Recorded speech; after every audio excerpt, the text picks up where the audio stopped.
জামা কাপড়গুলো আমি কালকে ধুয়েছিলাম। তো ধুতে ধুতে অনেক বিকেল হয়ে গেছিলো, তাই জামা কাপড়গুলো শুকোয়নি, তাই বারান্দায় এইভাবে মেলে দিয়ে রেখেছিলাম। তো চলুন এখন গিয়ে ছাদে মেলবো।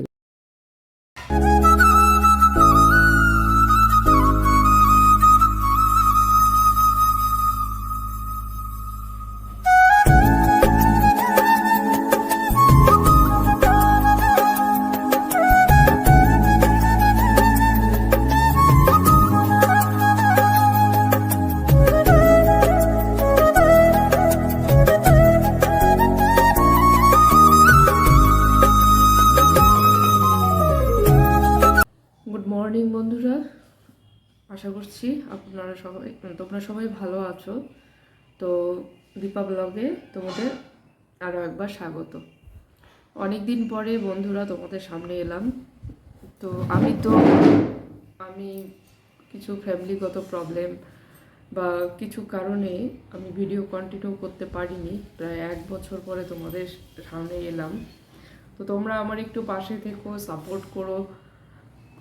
তোমরা যদি আমার পাশে থাকো তাহলে আমি ভিডিও করার আনন্দটা পাবো। কিছুটা ভিডিওটা আমি বন্ধ করে দিয়েছি, ভিউ সেরকম হচ্ছিল না। অনেক কষ্ট করে ভিডিওগুলো বানাতে হয় এবং বানাই, তারপরেও সেভাবে ভিউ হচ্ছিল না। জানি অতটা সোজা না জার্নিটা, তবু তোমরা যদি আমার পাশে থাকো তাহলে আমি মনে উৎসাহ পাবো এবং ভিডিও করার চাহিদাটা বাড়বে। তো আর কি বলবো বুঝতে পারছি না। তো তোমরা আমাকে একটু সাপোর্ট করো বন্ধুরা, আমাকে একটু ভালোবাসা দিও। তোমরা যদি আমার পাশে থাকো আমিও তোমাদের পাশে থাকো। তো 1 বছর পরে ভিডিও শুরু করলাম। তো দেখো, আশা করছি তোমাদের ভালো লাগবে। তো বন্ধুরা, আমার সকাল হয় এই গরম জল আর ওষুধ দিয়ে। কার কার আমার মতো সকাল শুরু হয়, এই হচ্ছে ওষুধ। তো আমার লাইফে ওষুধটা একটা পার্ট। ওষুধ ছাড়া আমি চলতে পারি না। ওষুধ হয়ে গেছে আমার জীবনে আরেকটা পার্ট। আমার মেয়ে স্বামী যেমন আমার একটা পার্ট, তো আমার ওষুধটা আরেকটা পার্ট। ও ছাড়া আমার জীবন শূন্য। আমার মেয়ে স্বামী ছাড়া যেমন আমার জীবনটা শূন্য, তেমন ওষুধ ছাড়া আমার জীবনটা শূন্য। তো দেখো, আশা করি তোমাদের ভালো লাগবে ব্লগটা।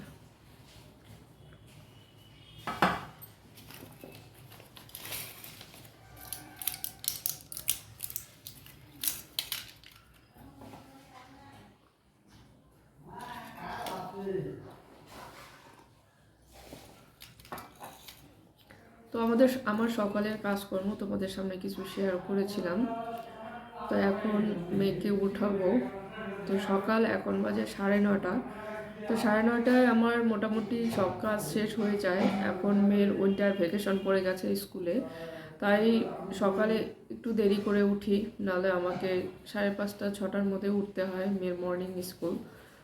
তো মেয়েও এখনও ওঠেনি, 9:30 বাজে। এখন মেয়েকে ডাকবো, মেয়েকে ডেকে ব্রাশ করে একবারে স্নান করিয়ে দেবো, কারণ ওর মর্নিং আওয়ারে স্কুলও 8টায় যায়, 3টায় আসে। তখন এসে এই ঠান্ডার দিনে স্নান করা সম্ভব হয় না, তাই ওকে সকালেই স্নান করে আমি পাঠিয়ে দিই। তো সেই অভ্যাসটা আমি রাখবো, বন্ধ করব না, কারণ 10 দিনের স্কুল ভ্যাকেশন ছুটি আছে। 10 দিন পরে তো আবার স্কুল শুরু হবে, তখন প্রবলেম হয়ে যাবে। না হলে সর্দি, জ্বর, কাশি এগুলো লেগেই থাকবে। ফেব্রুয়ারিতে ওদের ফাইনাল এক্সাম শুরু, অ্যানুয়াল এক্সাম শুরু হয়ে যাবে। তো চলুন এখন মেয়েকে ডাকবো, ডেকে ওকে ব্রাশ করিয়ে স্নান করিয়ে তারপরে আপনাদের সামনে আবার আসছি। বন্ধুরা দেখো, মেয়ের খাবার রেডি হচ্ছে সকালের।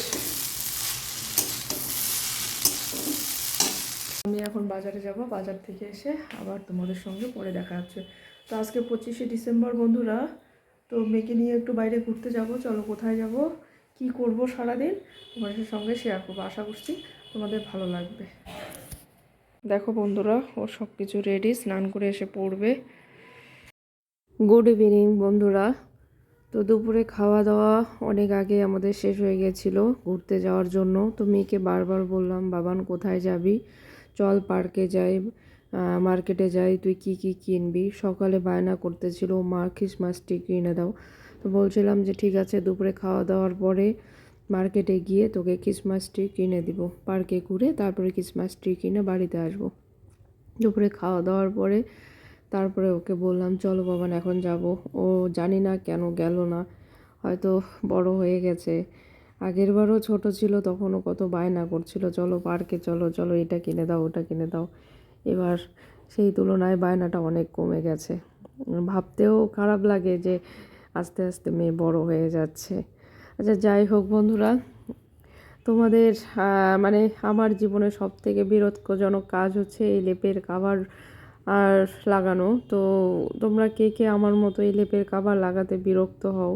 তো লেপের কভার লাগাতে মা মেয়ে আমাদের যুদ্ধ প্রায় আধা ঘন্টা ধরে চলছিল, দেখতে থাকো।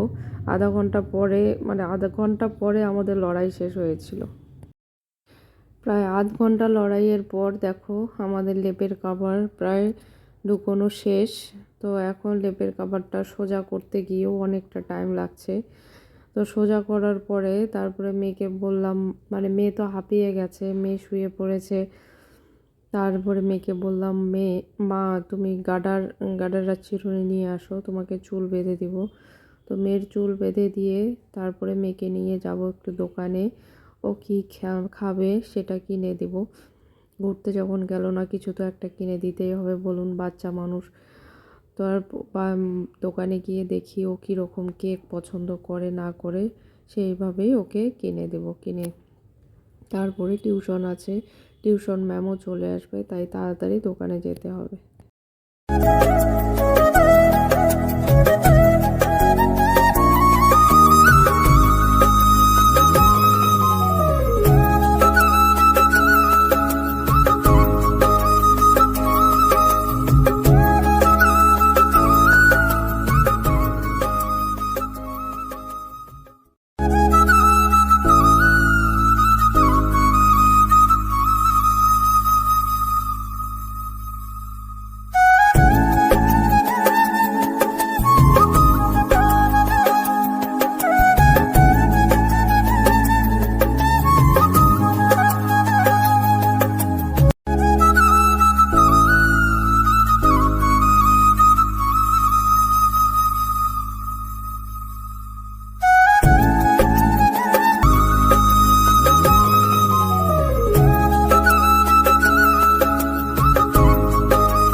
বন্ধুরা, মেয়েকে অনেক কয়বার বললাম চল পার্কে যাই, চল মার্কেটে যাই, কিছু কিনবি নাকি ক্রিসমাস ডেতে।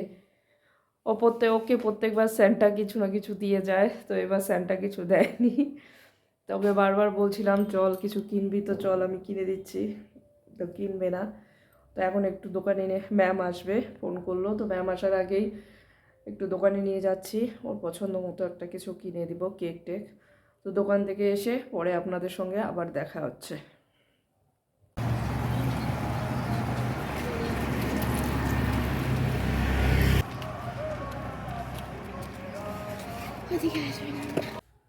তো বন্ধুরা, আমি দোকান থেকে চলে এসেছি। তো দোকান থেকে কি কি নিয়ে আসলাম সেগুলো তোমাদেরকে দেখাচ্ছি। মেয়ে নিয়ে আসলো একটা কেক, দুটো চকলেট, আর হচ্ছে আমি নিয়ে আসলাম একটা সর্ষের তেল শেষ হয়ে গেছিলো, আর কফি। ডাক্তার আমাকে দুধের জিনিস খেতে না করেছে, কিন্তু লোক মানে না, দুধ চা কফি।